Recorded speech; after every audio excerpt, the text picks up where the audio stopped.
ప్రత్యక్షత అనే కార్యక్రమాన్ని వీక్షిస్తున్న దేవుని పిల్లలైన మీ అందరికీ నా హృదయపూర్వక వందనాలు. ప్రతి వారం ఇదే సమయానికి ఈ కార్యక్రమాన్ని మీరు వీక్షించాలని దేవుని పేరిట మనవి చేస్తున్నాను. ఇప్పుడు రెవరెండ్ డాక్టర్ కేజేఆర్ పాలరాజు గారిచే అందించబడుతున్న వాక్యమును మీరు విని దైవాశీర్వాదం పొందాలని కోరుకుంటున్నాను. వాక్యాన్ని వినే ముందు ఒక పాటను మనం విందాం. ఈరోజు వాక్యం యొక్క అంశం ఏమిటంటే, నిదానించి చూస్తున్నావా అయితే బ్రతుకుతావు. మన టైటిల్స్కి చాలా విశేష స్పందన ఉంటుంది. టైటిల్ని బట్టి మెసేజ్ ఉంటుంది, మెసేజ్ని బట్టి హృదయంలోనికి సూటిగా మాటలు వెళతాయి. చాలామంది టైటిల్ చూసిన వెంటనే వినాలనిపిస్తుంది అంటున్నారు. ఆ టైటిల్ కూడా ప్రభు ఇస్తేనే తప్ప అలా టప్పాగా ఏదో చెప్పేసామనేది కాదు. కనుక ఈరోజు టైటిల్ ఏమిటంటే, నిదానించి చూస్తున్నావా. అంటే చూపులో చాలా రకాలు ఉంటాయని అర్థమైపోతా ఉంది. చూపులో చాలా రకాలు ఉంటాయి. వెలి చూపులు ఉంటాయి, ప్రేమ చూపులు ఉంటాయి, ద్వేషపు చూపులు ఉంటాయి, రకరకాలు చాలా రకాలు ఉన్నాయి. బైబిల్ గ్రంథంలో చూపుల గురించి చెప్పాలంటే 1 నెల చెప్పగలను, 2 నెలలు కూడా చెప్పగలను. అయితే ఈ రోజున ఆ చూపుల గురించి కాదు, కానీ అస్సలు మనము ఎలా చూడాలి, నిదానించి చూస్తున్నావా అయితే బ్రతుకుతాం. ఈరోజు దేవుని పిల్లలమైన మన చూసేటువంటి విధానం ఎలా ఉండాలి అంటే, నిదానించి చూచేవారిగా ఉండాలి. నిదానించి చూచినట్లయితే చచ్చిపోబోతున్న నీవు బ్రతుకుతావు. సంఖ్యాకాండము 21వ అధ్యాయము 5వ వచనం నుండి, సంఖ్యాకాండము 21వ అధ్యాయము 5వ వచనం నుండి చూస్తే, కాగా ప్రజలు దేవునికిని మోషేకును విరోధముగా మాటలాడి ఈ అరణ్యములో చచ్చుటకు ఐగుప్తులో నుండి మీరు మమ్మనెందుకు రప్పించారయ్యా. ఇక్కడ ఆహారము లేదు, నీళ్లు లేవు, చవిసారము లేని ఈ అన్నము మాకు అసహ్యమైనదని అసహ్యమైపోయింది. అందుకు యెహోవా ప్రజలలోనికి తాపకరమైన సర్పములను పంపెను. ప్రియులరా, ఇక్కడ మోషేను గురించి దేవుడు ఇశ్రాయేలీలకు ఇచ్చిన పనిష్మెంట్ను చూడండి. మోషేను గూర్చి ఇశ్రాయేలీలకు దేవుడిచ్చిన పనిష్మెంట్. ప్రియులరా, దేవుడు ఇశ్రాయేలీలను ఎంతో ప్రేమించాడు. వాళ్ళు ఐగుప్తులోనికి వెళ్ళిన తర్వాత, బానిస బ్రతుకుల్లోనికి వెళ్ళిపోయిన తర్వాత కొన్ని వందల సంవత్సరాలు ప్రార్థన చేశారు. అయ్యా, మేము ఈ ఐగుప్తులో బానిస బ్రతుకులు బ్రతుకుతా ఉన్నాం. ఈ ఐగుప్తులో ఫరో ప్రజల దగ్గర మేము వెట్టి చాకరీ చేస్తున్నాం. ఈ ఐగుప్తులో మాకు దారి చూపేవాళ్ళు లేరు అని ఏడిస్తే, ఇంచుమించుగా 430 సంవత్సరాలు ఏడ్చారు వాళ్ళు. 1 సంవత్సరం కాదు, 2 సంవత్సరాలు కాదు. ఎన్ని సంవత్సరాలు? 400 years above, 400 సంవత్సరాల పైగా ఏడిస్తే, వాళ్ళ ఏడుపుని దేవుడు విని, వాళ్ళ మొర్రను దేవుడు విని ఒక వ్యక్తిని లేపాడు. అతడి పేరే మోజెస్, అతని పేరే మోషే. మోషే పుట్టినప్పుడు ఉన్నటువంటి దౌర్భాగ్యమైన పరిస్థితి ఏమిటో తెలుసు. ఐగుప్తులో ఇశ్రాయేలీలకి ఎవడైనా మగపిల్లాడు పుడితే 3 నెలల్లోగా వాడిని చంపేయాలి అన్నాడు. అంతే ఫరో చక్రవర్తి. దురదృష్టమో అదృష్టమో మోషే పుట్టాడు. పుట్టిన తర్వాత తల్లిదండ్రులు, అక్క చాలా ప్రార్థన చేశారు, ఏడ్చారు. అరే, పుట్టితే ఆడపిల్ల పుట్టే బాగుండేదే, పుట్టక నాకు తమ్ముడు పుట్టాడు అని అక్క అయిన మిరియాం ఏడ్చింది. అన్న అయినటువంటి అహరోన్ ఏడ్చాడు, తల్లిదండ్రులు ఏడ్చారు. అయితే 3 నెలలు చాలా జాగ్రత్తగా దాచారు, ఏడుపు కూడా బయటికి రానివ్వకుండా. పిల్లోడు పెద్దోడయ్యేసరికి ఏడుపు బయటకు వచ్చేస్తుంది. ఏం చేయాలి అర్థం కాల. ఫరో చక్రవర్తికి తెలిస్తే ఇశ్రాయేలీల్లో మోషే పుట్టాడంట అని తెలిస్తే ఫరో ఏం చేస్తాడు? చంపేస్తాడు. బిడ్డను చంపుకోవడానికి తల్లిదండ్రులకు ఇష్టం లేక ఒకరోజు ఒక ఆలోచన వచ్చింది వాళ్ళకి. ఒక పెట్టి ఒకటి తెప్పించారు, ఒక జమ్ము పెట్టి తయారు చేశారు. జమ్ము పెట్టి తయారు చేసి దానికి పైన కింద కీలు పూసి ఆ బిడ్డను అందులో పెట్టేసేసి, జమ్ము పెట్టి అంటే మామూలు చెక్క పెట్టి కాదండి, జమ్ము ఉంటుంది కదా, జమ్ము బురదలో పెరుగుతుంది, దానితో ఒక బుట్ట లాంటిది అల్లారు, ఒక తట్ట లాంటిది అల్లారు. మీకు అర్థం అవ్వాలంటే ఇంకా అది బుట్టే తట్ట, ఇంకా అది పెట్టి కూడా కాదు, నేదరోళ్ళు అల్లుతారే బుట్టలో, ఆ బుట్టలో తట్ట లాంటిది అల్లి పాపం వాళ్ళు కింద లోపల భాగాన్ని కీలు పూసి ఆ ప్రవహించేటువంటి నైలు నదిలో వదిలేశారు. తల్లిదండ్రులు ఏం చేయాలో తెలియక ఆ నైలు నదిలో నీళ్ళలో కొట్టుకుంటూ వెళ్ళిపోతున్నప్పుడు నా తమ్ముడు ఎక్కడ దాకా వెళ్తాడో అని ఆ పెట్టి వెనకాల ఆ యొక్క నైలు నదిలో అది వెళుతూ ఉంటే అక్క అలా మిరియాం వెళుతూ ఉండేది. దేవుని కృప ఏంటో తెలుసా? దేవుని కృప ఏంటో తెలుసా? మోజెస్ను దేవుడు చంపడానికి ఇష్టపడలేదు, అందుకు మోజెస్ను దేవుడు పుట్టించలా.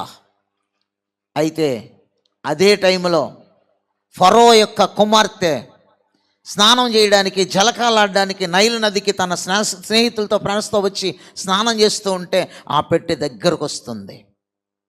చెప్పింది తన చెలికత్తులతో, ఏమి వెళ్ళరావే వెళ్ళరా, అది ఆ పెట్టేటు చూడు వస్తుంది, అక్కడ ఆగిపోయింది, ఆ జమ్ముకు అడ్డుపడి ఉంది, ఒకసారి తీయంది. ఆ చెలికెత్తులు వెళ్ళి గబగబా తీశారు. అందులో సుందరుడైనటువంటి మోజెస్ కనిపించాడు. దేవుని స్తోత్రం కలిగినక. ఇప్పుడు ఈ మోజెస్ ఎక్కడికి పంపించాలనుకున్నాడో దేవుడు అక్కడికి పంపించాడు. ఇశ్రాయేలీల దగ్గర ఉంటే ఫరో చంపేస్తాడు. కాబట్టి ఏ ఇంటిలో నుండి ఇశ్రాయేలీలు పిల్లల్ని చంపాలని శాసనం వచ్చిందో ఆ ఇంటిలోనికే దేవుడు పంపించాడు. ఇప్పుడు చూసింది, అబ్బా చాలా అందంగా ఉన్నాడే పిల్లోడు, ముద్దొస్తుంది అని బుట్ట తీసి పక్కన బారేసి ఎత్తుకొని కౌగులికి హత్తుకుంది. మిరియాము గబగబా వెళ్ళింది. ఏమండి ఎవరండి? మేడం గారు, అమ్మగారండి ఎవరంటే, ఏమోనే పిల్లోడు చాలా అందంగా ఉన్నాడు. బా ఎందుకు పాడేశారంటావు? ఏ వంకరా లేదే, చేతులకి 5 వేళ్ళు ఉన్నాయి, ఈ చేతికి 5 వేళ్ళు ఉన్నాయి, కాళ్ళు కూడా సేమ్, చూస్తే అందంగా ఉన్నాడు, చాలా అందంగా ఉన్నాడు. ఓ ఎందుకు పాడేశారంటే ఇశ్రాయేలీలు పిల్లోడై ఉంటాడు. మా బాబు చెప్పాడు కదా ఒక శాసనం, మా డాడీ ఒక శాసనం విధించాడుగా, ఇశ్రాయేలీకి ఎవరైనా మగపిల్లాడు పుడితే చంపేయమన్నాడు కదా. వీళ్ళు ఎంతవరకు దాచారు కానీ దాచలేకపోయారు. ఎవరి పిల్లాడో పాపం అనుకున్నారు. అమ్మగారు నిజంగా చాలా అందంగా ఉన్నాడే అని. ఏం చేస్తారండి పిల్లోడిని అని ఏమీ తెలియనట్టు అడుగుతుంది అక్క మిరియాం. ఏం చేస్తాం, పెంచుకోవాలనిపిస్తుంది. పిల్లోడు అంత అందంగా ముద్దొస్తున్నాడు. మరి పెంచుకోవాలంటే పాలు ఇవ్వడానికి మీ దగ్గర పాలు ఉన్నాయా? పెళ్ళి కాని దాని దగ్గర పాలు ఎలా ఉంటాయి? ఉండవు కదా. అంచేత ఆ అమ్మాయికి పెళ్ళి అవ్వాలా, పెంచుకోవాలనుకున్నా. మరి పెంచుకోవాలంటే పాలు కావాలి కదా అమ్మగారు అంది. నిజమేనే, పాలు కావాలి. అయితే నేను ఒక పని చేయను అమ్మగారు, ఏం చేస్తావు? ఈ పిల్లోడికి పాలు ఇచ్చే దాదిని తీసుకొస్తాను, ఇష్టమేనా మీకు అంది. అంతకంటే భాగ్యమే ఉంది. ఏ తల్లి దగ్గర పాలు ఉంటాయో ఆవిడని పిలిచిరా అంది. గబగబా వెళ్ళింది, అమ్మతో చెప్పింది, అమ్మా మన తమ్ముడు ఉన్నాడే, మోషే ఉన్నాడే, మోషే రాజుగారి కుమార్తెకి దొరికి, అయ్యి బాబోయ్ చంపేస్తాడుగా రాజు, చంపడమ్మా. ఆ అమ్మాయి ఎంతో ప్రేమిస్తుంది ఆ పిల్లోడిని, మన తమ్ముడిని పెంచుకుంటుందట. నేను ఎంత తెలివిగా మాట్లాడాను తెలుసా? మరి పాలు ఇవ్వాలి కదా తమ్ముడికి, రోజు పాలు ఇచ్చేదాను కదా, మరి పాలు లేకుండా తమ్ముడు ఎలా పెరుగుతాడు? నేనేమన్నానంటే పాలు ఇవ్వడానికి దాదిని తీసురమ్మంటారా అని అడిగాను. తీసురమ్మంటారా? అమ్మ మన అబ్బాయిగా చెప్పొద్దు, తమ్ముడిగా చెప్పొద్దు, నువ్వు ఆ పిల్లోడికి తల్లిగా మాట్లాడొద్దు, వేరొకరు ఆవిడిగా మాట్లాడు. నేను తీసుకొచ్చాను బేరాన్ని. ఏంటి బేరం? పాలిస్తే ఈవిడికి ఏమిస్తారు? డబ్బులు ఇస్తారు. వెళ్ళింది గబగబా, చీర చుట్ట పెట్టుకుని గబగబా నుంచింది. అమ్మగారండి ఏమండి, ఏమి పాలు ఇస్తావా పిల్లోడికి అని అడిగింది. ఇస్తాను అమ్మగారు. ఎంత ఇమ్మంటావు జీతం? మీరు ఎంత ఇచ్చినా పర్వాలేదండి. సరే ఈ పిల్లోడిని తీసుకెళ్ళాం. ఎక్కడికి వచ్చాడు ఇప్పుడు మోషే? ఎక్కడికి వచ్చాడు? ప్రియులరా, అంతఃపురానికి వచ్చాడు.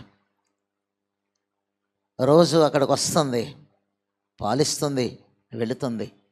పాలు మానిపించేశారు, పాలు తాగటం అయిపోయింది. ఇప్పుడు అంతఃపురంలో రాజుగారి కుమారుడిగా పెరుగుతున్నాడు మోషే. దేవుని స్తోత్రం కనుక రాజుగారి కుమారుడికి ఏం కావాలో విలువిచ్చులు అన్నీ నేర్పిస్తున్నారు. అసలు బిడ్డ ఎవరు బిడ్డ? ఇశ్రాయేలీయుడు. ఎక్కడ పెరుగుతున్నాడు? శత్రువు కలిగినటువంటి ఇంటిలో పెరుగుతున్నాడు. సకల విలువిద్యలు దేవుడు నేర్పించేశాడు, అన్ని విషయాలు నేర్పించేశాడు. ఎందుకో తెలుసా? మోషే ద్వారా ఇశ్రాయేలీలను, తన ప్రజలను ఐగుప్తు దేశం నుండి కనాను దేశానికి పంపించడానికి మోషేను పుట్టించాడు. దేవునికి స్తోత్రం కలుగునుగాక.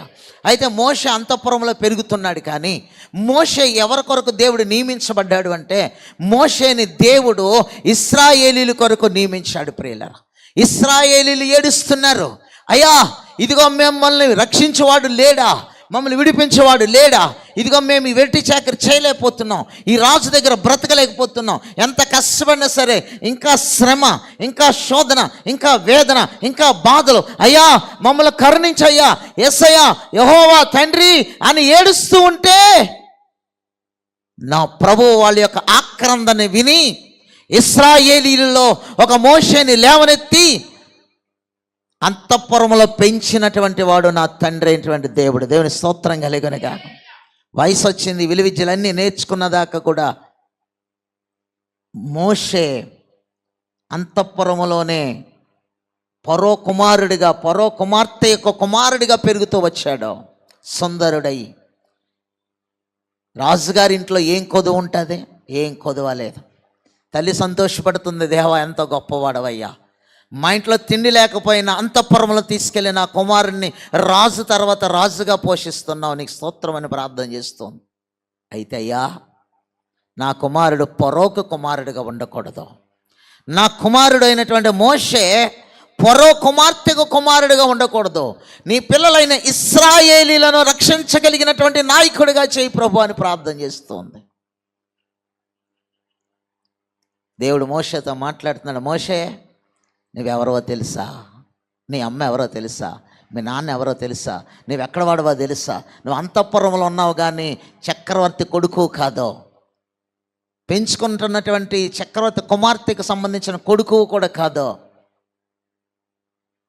అని ఎన్నో బోధిస్తూ వచ్చాడు. పాలు ఇచ్చినప్పుడు చెప్తుందమ్మ, నాన్న మోజేస్ మనం ఇశ్రాయేలీయులమురా నాయనా, నిన్ను పోషించలేక, పెంచలేక, దాచలేక, కాపాడలేక ఒక బుట్టలో పెట్టి నైలు నదిలో వదిలేసేవరా, మేము వదిలేం కానీ మన దేవుడు నిన్ను వదిలిపెట్టలా, మా దగ్గరుంటే ఫరో చంపేస్తాడని మేము నైలు నదిలో వదిలిపెట్టేస్తాం, కానీ నిన్ను దేవుడు వదిలిపెట్టలా. ఎక్కడ నుండి శాసనం అమలయ్యిందో, ఎక్కడ నుంచి మరణం నీకు వస్తుందో ఆ మరణం తప్పించేటువంటి స్థలానికే నిన్ను దేవుడు తీసుకెళ్ళాడు. అయితే మనం ఇశ్రాయేలీలము, ఐగుప్తీయులము కాదో గుర్తుపెట్టుకో. పాలు ఇచ్చేటప్పుడు అమ్మ కొన్ని మాటలు చెప్తుంది. ఇప్పుడు పాలు ఎవరు అవ్వట్లేదు, డబ్బాలో పోయటం, సీసాలో పోయటం, ఒక పాల పెగ తగిలించడం, నోటికి పెట్టడం. అమ్మ అప్పుడు కాదు, పొత్తిళ్ళల్లో కౌగుల్లో పెట్టి తన రొమ్ము నోటులో పెట్టి పాలు ఇచ్చి తన నీరసమైపోయేదాకా పాలు ఇచ్చిందంటే ఆ తల్లి నీరసపడిపోద్ది. ఎంత నీరసం, పాలు తాగేసిన తర్వాత సప్ప కట్లేగా అయిపోతుంది. తల్లికి తెలుస్తుంది సమృద్ధిగా పాలిచ్చాను నా బిడ్డకని. అలాంటి పరిస్థితిలో దేవుని గురించిన మాటలు చెప్తూ ఉండేది. ఇశ్రాయేలీలంటే వీళ్ళు, ఇశ్రాయేలీల దేవుడు తండ్రి అయిన యెహోవాని బోధిస్తూ ఉంటే ఊకొట్టేవాడు మోజెస్. మోషే అనే పేరుకు నీట నుండి తీయబడినవాడు అని అర్థం. మోజెస్ అనే పేరుకి అర్థం ఏమిటి? నీటిలో నుండి తీయబడినవాడు. ప్రియులరా, పెరుగుతూ ఉన్నాడు, పెద్దవుతూ ఉన్నాడు. ఒకనొక రోజు వచ్చింది, టైం వచ్చింది, మోషే బయటికి రా, నీ ప్రజలైనటువంటి ఇశ్రాయేలీలు ఈ ఐగుప్తు దేశములో వెట్టి చాకరీ చేస్తున్నారు. వాళ్ళు వెట్టి చాకరీ చూడు, ఇటుకలు చేస్తున్నారు, ఏడుస్తూ ఉన్నారు, తిండి లేక. ఫరో ఎంత ఇబ్బంది పెడుతున్నాడో, నువ్వు ఏ ఇంట్లో ఉంటున్నావో ఆ ఫరో నీ ప్రజలైన ఇశ్రాయేలీలను ఇబ్బంది పెడుతున్నాడు. నువ్వు రా, నీ ప్రజలను ఈ ఐగుప్తు దేశాన్ని నుండి కనాను దేశాన్ని తీసుకెళ్లాలన్నాడు. దేవుని స్తోత్రం కలుగునుగా. లక్షల మందిని తీసుకెళ్ళడానికి ఎవరిని ఎంతమందిని ఏర్పాటు చేసుకున్నాడు దేవుడు? Only one man army. సేవకుడు అనేటువంటి వాడు వన్ మ్యాన్ ఆర్మీ. ఎన్ని వేల మంది ఉన్నప్పటికీ కూడా అన్ని వేల మంది మీద కనుదృష్టి సేవకుడికి ఉంటుంది. మీరు అనుకుంటారు చూడలేదని. ప్రియులారా, దేవుడు అన్నాడు, మోజేస్ కమ్ ఫాలో మీ, రా నేను నీ ప్రజలను చూపిస్తా. చూసావా ఆ తల్లి, చూసావా నీకు చిన్నమ్మ అవుతుంది, ఆ చెల్లి చూసావా నీకు చెల్లి అవుతుంది, ఆమె చూసావా అక్క అవుతుంది. ఇది వీళ్ళందరూ నీ సోదరులయ్యా. వాళ్ళు ఎంత ఏడుస్తున్నారో చూసావా? ఎన్ని సంవత్సరాలకు ఉన్న కొన్ని వందల సంవత్సరాల నుంచి ఏడుస్తూ ఉన్నారు. ఐగుప్తు దేశంలో మాకు విముక్తి లేదా, ఈ బానిస బ్రతుకులో విముక్తి లేదా అని ఏడుస్తూ ఉంటే, నిన్ను వాళ్ళకు నియమించా, వాళ్ళను నువ్వు బయటికి తీసుకురావాలి. నాయకుడు అనేవాడు నాయకత్వం ఎలా చేస్తాడో తెలుసా? శోధంలో నుండి బయటికి తీసుకొస్తాడు, వేదన నుండి బయటికి తీసుకొస్తాడు, కన్నీళ్ళ నుండి బయటికి తీసుకొస్తాడు, బానిస బ్రతుకులో నుండి బయటికి తీసుకొస్తాడు, వెట్టి చాకిరిలో నుండి బయటికి తీసుకొస్తాడు, అవసరమైతే మరణములో నుండి బయటికి తీసుకొస్తాడు. తాను చచ్చిపోవడానికైనా ముందుకొస్తాడు. సేవకుడి యొక్క నిజమైన సేవకుడి యొక్క ఉద్దేశం ఏమిటో తెలుసా? నేను చచ్చిపోయినా నాకు అప్పగించిన ప్రజలు చచ్చిపోకూడదు. అది నిజమైన సేవకుడి యొక్క ఒపీనియన్. ఒకవేళ మోషే కానీ ఫరో ఇంటిని, ఫరో సామ్రాజ్యాన్ని, ఫరో యొక్క ఆస్తిని, ఫరో యొక్క సంపదలను ప్రేమించి ఉంటే అసలు బయటికి రానే వస్తాడా? తనకున్న సంపదను చూసి బయటికి రాడు. కానీ వాటన్నిటినంట పెంటగా ఎంచుకున్నాడంట. ఇహలోక సంపద నాకేం అవసరం లేదు, నా దేవుని యొక్క పని చేయటమే నా కర్తవ్యం అనుకున్నాడు. ఎట్టకేలకు ఫరోతో దెబ్బలాడి ఎన్నో కార్యాలు ఎన్నో సృష్టించాడు తనకి దేవుడిచ్చిన కర్ర ద్వారా. మరలా టాపిక్ వెళ్తే మళ్ళీ చాలా వెళ్ళిపోద్ది, వేరే టాపిక్ వెళ్ళిపోతాం. తన కర్ర ద్వారా ఎన్నో కార్యాలు చేసి ఫరోని ఎదిరించి తన ప్రజలైనటువంటి ఇశ్రాయేలు ఒకలా ఇద్దరండి,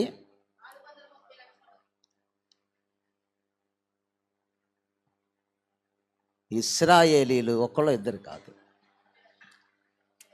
సుమారుగా 30 లక్షల పైబడినటువంటి వాళ్ళు.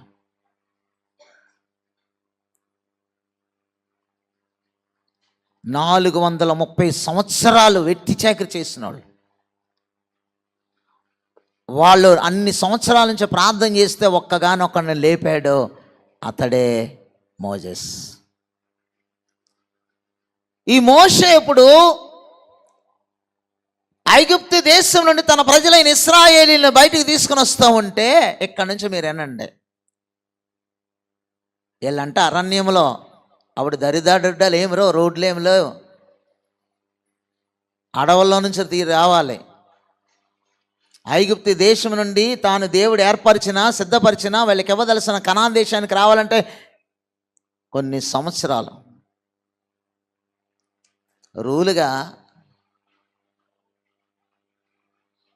రూలుగా 40 రోజుల్లో రావాల్సిన వాళ్ళు 40 సంవత్సరాలు ప్రయాణం చేశారు. వాళ్ళు చేసిన తప్పిదం వల్ల. అదొక టాపిక్ అయిపోద్ది, దాన్ని వదిలేసేయండి. మొత్తం మీద వాళ్ళని తీసుకొని వస్తుంటే వీళ్ళు సనుక్కుంటున్నారంటే ఎవరి మీద? దేవునికిని మోషేకుని విరోధంగా మాట్లాడుకుంటున్నారని చదవండి. అది కాగా ప్రజలు దేవునికిని మోషేకును, ఏ ప్రజలు? దేవుని ప్రజలు అనబడిన ఇశ్రాయేలీలు, ఈ మోషేకి సన్నిహితులైనటువంటి వారు, మోషే యొక్క సోదరులు. ఇక ఒక మాటలో చెప్పాలంట తన స్వజనులు ఎవరికి విరోధంగా మాట్లాడుకుంటున్నారు? మోషే ఎవరు? ఇశ్రాయేలీయుడేగా. మోషే ఎవరు? తన సోదరుడేగా. మోషే ఎవరు? వారి కుటుంబానికి చెందినోడేగా. మోషే ఎవరు? వాళ్ళ కుటుంబంలో నుండి వాళ్ళని రక్షించడానికి దేవుడు నాయకుడిగా ఎన్నుకున్నవాడేగా, బయటోడు కాదు కదా, మనోడేగా అనుకోవాలిగా. వీళ్ళు ఏమనుకుంటున్నారు? దేవునికిని మోషేకును విరోధంగా మాట్లాడుకుంటున్నారు. ఈ రోజునటువంటి జాడ్యం ఏంటో తెలుసా? సంఘంలో సేవకుడికి విరోధంగా మాట్లాడుకోవటమే. దౌర్భాగ్యమైనటువంటి స్థితి ఏంటో తెలుసా? సేవకుడు ప్రార్థన చేస్తే మేలు పొందుకుంటావు, సేవకుడు ప్రార్థన చేస్తే ఆశీర్వదించబడతావు, సేవకుడు ప్రార్థన చేస్తే దీవెనకరంగా ఉంటావు, సేవకుడు ప్రార్థన చేస్తే నీ కుటుంబం బాగుంటుంది. కానీ సేవకుడి మీదే ఏమేస్తారో సెటైర్లు. నేనంటాను, నువ్వు క్షేమంగా బతికున్నావంటే సేవకుడు ప్రార్థనే. నువ్వు బతికి బట్ట కడుతున్నావంటే సేవకుడు నీ కొరకు చేసే ప్రార్థనే. నీ వ్యాపారము, నీ ఉద్యోగము, నీ జీవితము, నీ యొక్క పరిస్థితి, నీ కుటుంబము సక్రమంగా వెళుతుందంటే సేవకుడు బలిపెట్టే మీద కన్నీరు కార్చిన కన్నీరే.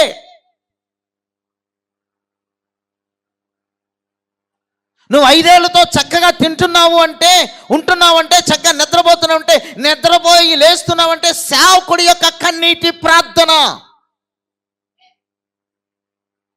పడుకున్న దానివి లెగుతున్నావు అంటే సేవకుడు ప్రార్థనే. లేచి తిరుగుతున్నావు అంటే సేవకుని ప్రార్థనే. ఆనందంగా నీ జీవితంలో బిడ్డలతో, కుటుంబంలో ఐక్యతతో, సంతోషంతో ఉన్నావు అంటే సేవకుడు ప్రార్థనే. It is true words. కానీ సేవకుడి దగ్గర ఏమో బాగా మాట్లాడుతావు, బయటికి వెళ్ళిన తర్వాత ఏం మాట్లాడుతావు? విరోధముగా. సేవకుడికి విరోధంగా మాట్లాడితే దేవుడు ఏం చేస్తున్నాడు తెలుసా? ఇశ్రాయేలీయులకు ఇచ్చిన పనిష్మెంట్ ఏంటో తెలుసా? నాయకుడికి వ్యతిరేకంగా మాట్లాడుతూ ఉంటే మోషే మాటలు విన్నాడో వినలేదో నాకు తెలియదు, కానీ మొత్తం మీద మోషే వినకుండా వినబడకుండానే మాట్లాడుకుంటా అంటే దేవునికి వినబడ్డాయంట. హల్లెలూయా.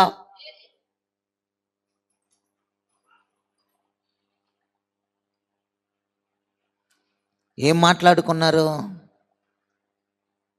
మాట్లాడుకున్నారు? విరోధంగా, వ్యతిరేకంగా.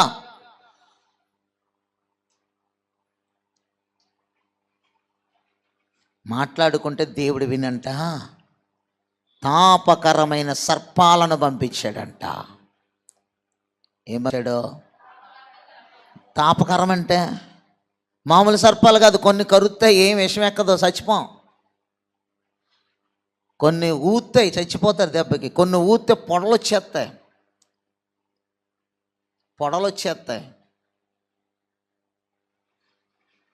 కొన్ని పాములు కరవకుండా ఊతేనంటే రక్తం కక్కి చచ్చిపో. చాలా రకరకాల పాములు ఉన్నాయి, మనకు తెలీదు.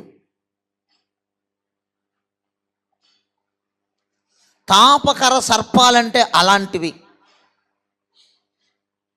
వారి మీదకి దేవుడు ఏం పంపించాడు? ఎందుకు పంపించాడు? సేవకుడిని విరోధంగా మాట్లాడుకున్నందుకు. దేవునికిని సేవకుడికి విరోధంగా ఇశ్రాయేలీయులు మాట్లాడి, ఆ సేవకుడు ఎవరయ్యా, నాయకుడు ఎవరంటే వాళ్ళ మనిషే, వాళ్ళ కుటుంబం నుండి వచ్చిన వాడే. విరోధంగా మాట్లాడుకుంటేనంట తాపకరమైన సర్పాలు వచ్చినాయి అంట అండి. ఏమండి, నేను అంటాను, ఇన్ని లక్షల మందికి ఇశ్రాయేలీయులలో నాయకుడిగా దేవుడు ఒక్కడనే నియమించాడు. ఎంత భారం ఉంటుంది? వాళ్ళందరిని నడిపించడం అంటే ఎంత కష్టం అంటారు? వాళ్ళందరికీ అన్ని విధాలు ప్రొవైడ్ చేయాలంటే ఎంత ప్రార్థన పరుడై ఉండాలంటారు? అరణ్యంలో ఆహారం కోసమంటే సవిసారం లేని అన్నము మాకు వెక్కసమైపోతుంది. వాళ్ళ మాటలు అయ్యి చూడండి, ఒకసారి చదవండి. ఇక్కడ ఆహారము లేదు. ఎక్కడ లేదంట? అరణ్యంలో ఆహారం ఉంటుందా? మనుషులు దొరకటమే కష్టం. అదే ఊరేటి? అరణ్యములో ఇక్కడ ఆహారం లేదు, నీళ్లు లేవు, తాగడానికి నీళ్లు లేవు, చవిసారములు లేని, ఇదిగో రుచి పసి లేని ఈ అన్నము మాకు అసహ్యమైనదండి. అసలు అన్నం ఉందా లేదా వాళ్ళకి? జాడ్మా వీళ్ళకి దేవసమా? ఏదో ఇచ్చాడు నాయన సంతోషం. అరణ్యంలో ఏం దొరికెడుతాయిరా బాబు, చచ్చిపోలే సంతోషం అని తినటం మానేసి మాకు రుచికర టేస్ట్గా ఉండవలసిన ఆహారం లేదంటున్నారంట. మోషే ఎంత ప్రార్థన చేశాడండి. ఎంతమందికి భోజనాలు పెడతాం? మనం 10 మంది భోజనాలు పెట్టడానికి దరదరలాడిపోతాం. 10 మందికి సంవత్సరానికి ఒకసారి మన ఇంట్లో కూటమి పెట్టి భోజనాలు పెట్ట అయ్యగారు నా సంగతి మీకు తెలుసు కదండి, మీకు భోజనం పెట్టేస్తానండి, మీరు వచ్చేయండి. సంగతులు ఈ సంవత్సరం పెట్టలేను నేను అయ్యగారు, నెక్స్ట్ ఇయర్ పెడతాను. ఇది అది కలిపి ఎప్పుడు పెడతాడంట? మళ్ళీ సంవత్సరం నువ్వు ఉంటే కదా పెట్టడానికి. ఏమో ఉంటావో పోతావో ఎవడో తెలుసు, నీవేమన్నా రాసి పెట్టుకున్నావా బోర్డు నేను ఇన్ని సంవత్సరాలు బతుకుతానని? దేపం ఉండగానే ఇల్లు చెప్పకూడదు, దీపం ఉండగానే దేవుని మహింపరుచు అంతే. మనం ఎంత తెలివిగా మాట్లాడతామంటే దేవుడేదో పెద్ద తెలివి లేనోడు, నువ్వేదో పెద్ద తెలివైనోడు లేక మళ్ళీ సంవత్సరం పెట్టేస్తాను అయ్యగారు.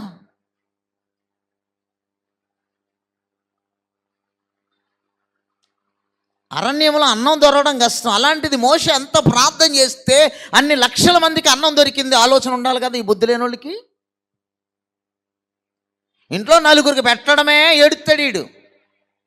నేను చేయలేకపోతున్నాను అమ్మా ఈ సంసారం, నేను తేలేకపోతున్నాను అమ్మా ఈ సంవత్సరాన్ని, నేను కొనలేకపోతున్నాను అమ్మా వీళ్ళకి బట్టలు, నేను ఉండలేకపోతున్నాను అమ్మా బాబు, నేను చేయలేకపోతున్నాను అంటాడు సాయంత్రానికి వచ్చి. మరి అన్ని లక్షల మందికి ఆహారాన్ని ఒక్కడ ప్రార్థన చేస్తే వస్తుందంటే బుద్ధి ఉండాలి కదా వీళ్ళకి. ఏమని అనుకుంటున్నారంట?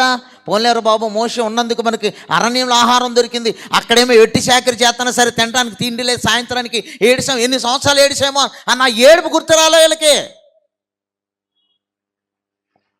పొద్దుననుకుంటే సాయంత్రానికి ఉండేది కాదు. చిన్నపిల్లలతో సైతం రాళ్ళు మోసేవాళ్ళు, చిన్నపిల్లలతో సైతం మట్టి మోసిన వాళ్ళు, చిన్నపిల్లలతో సైతం గడ్డి మోసిన వాళ్ళు, చిన్నపిల్లలతో సైతం ఉదయం దగ్గర నుంచి రాత్రి పడుకున్నంత వరకు కూడా పని పని పని పని పని. అలాంటి వెట్టి చాకిరి నుండి దేవుడు మోషే ద్వారా బయటికి తీసుకొస్తే వీళ్ళకి ఏమైనా బుర్రలు ఉన్నాయంటారా? అరణ్యంలో ఏమి లేవంటే వీళ్ళకి అన్నం ఉంది, సవీసారం లేదంటే ఇక్కడ వీళ్ళకి. అంటే వాళ్ళ ఉద్దేశాలు ఏంటంటే బిర్యానీలు కావాలి. మరి ఐగుప్తులో ఎక్కడ తిన్నావురా నువ్వు బిర్యానీ? అసలు గంజే దొరకలేదు కదా ఐగుప్తులో. నాయకుని తీసుకొచ్చి నిన్ను మంచి బిర్యానీ ప్రదేశానికి, మంచి ఆహారం కలిగిన పాలు తేనెలు ప్రవహించే కనాన్ దేశానికి తీసుకుని వెళ్తుంటే పోనీ మధ్యలో ఉపవాసాలు లేవు, పస్తుల్లో ఏనాడైనా ఉపవాసాలు ఉన్నట్టు ఉన్నాయి వీళ్ళకి? ఉపవాసాలు ఏనాడని చేశారా? వాళ్ళు నడుస్తుంటే కాలు వాయలేదంటే చెప్పు తెగలేదట, వాళ్ళు వెళ్తుంటే వస్త్రాలు కూడా మాయలేదట. మనం పొద్దున వేసుకున్నాడు, సాయంత్రానికి పొద్దున పెనపల్లి వెళ్తాను, వస్తాను, మళ్ళీ స్నానం చేసి ఆ డ్రెస్ తీసి మళ్ళీ డ్రెస్ మధ్యాహ్నానికే చెమట కంపు కొట్టేస్తాయి. మరి వాళ్ళు అన్ని సంవత్సరాలు మరి దేవుడు అంతా ఒక సబ్బు ఇవ్వలేదు, ఒక బట్టలు ఉతుక్కునే పరిస్థితి లేదు, చక్కగా వండుకునే పరిస్థితి లేదు, చక్కగా పరమనున్న మన్నా తీసుకొచ్చి అక్కడ పెడతంటే తిన్ని మాయ రోగం వీళ్ళకి. పని పాట లేనోడంట పక్కనోడి మీద ఏం చేస్తూ ఉంటాడు? పని పాట లేనివాడు ఎలాంటి పనులు చేస్తాడు? ఆడ పని పాట ఉందనుకో కథ ఒళ్ళు కొవ్వు కరుగుతుంది. ఇలా కొవ్వు కరగట్లా. మోషే మీద సనుక్కుంటున్నారట. సవిసారం లేని అన్నం ఎవడు తింటాడు? ఇది నువ్వు అన్నం వండుకున్నావా, వండెట్టావా, మంటెట్టావా? ఏమి లేకుండా దేవుడు ఆహారం రెడీమేడ్ తయారు చేసి పెడితే తినడానికి జాడిమా? నేను నా కుటుంబం క్షేమంగా ఉన్నాం అని ఎప్పుడన్నా ఆలోచన చేసావా? ఒకవేళ ఆలోచన చేయకపోతే నేను నా కుటుంబము బాగుండడానికి గల కారణం సేవకుడు బలిపీఠం మీద రోధిస్తున్న రోదనే అని ఈరోజు నువ్వు తెలుసుకోవాలి. ఆయన కారుస్తున్న కన్నీరని నువ్వు తెలుసుకోవాలి. అయోగ్యంగా ఉండొద్దు. సేవకుడితో మిళితమై సేవకునికి సహకారిగా ఇదిగో ఈ లోకం అనేటువంటి పాము కాటు వేస్తుండగా ఆ విషాన్ని విరవడానికి స్తంభాన్ని పెట్టేవాడు సేవకుడు, స్తంభం మీద ఇత్తడి సర్పాన్ని నిలబెట్టేవాడు సేవకుడు, దేవుని మాట చొప్పున చేసేవాడు సేవకుడు. అప్పుడు నీవు ఆయన మాట వింటే బ్రతుకుతావు. నిదానంగా చూస్తున్నావా? అయితే బ్రతుకుతావు.